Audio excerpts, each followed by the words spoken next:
কেতিয়াবা মোক বাউলি মাতে সেই গধূলিবোৰে, কাৰণ তয়েতো আছিলি মোৰ বাউলি পখিলা। অৱশ্যে মইহে এনেদৰে ভাবিছিলো,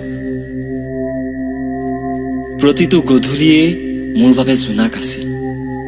অৱশ্যে এতিয়া তই এন্ধাৰৰ সীমনা। আশাৰ ৰেঙনি দেখিও নাজানো কি হৈছিল, কি হ'ল। আশাবোৰ কৰবাত লুকাই গৈছিল আৰু লাহে লাহে বহুত দূৰ হৈ আহিছিল। যেতিয়া জোনাক এন্ধাৰ হয়, দূৰত্ববোৰৰো ঠিকনা নাইকিয়া হয়।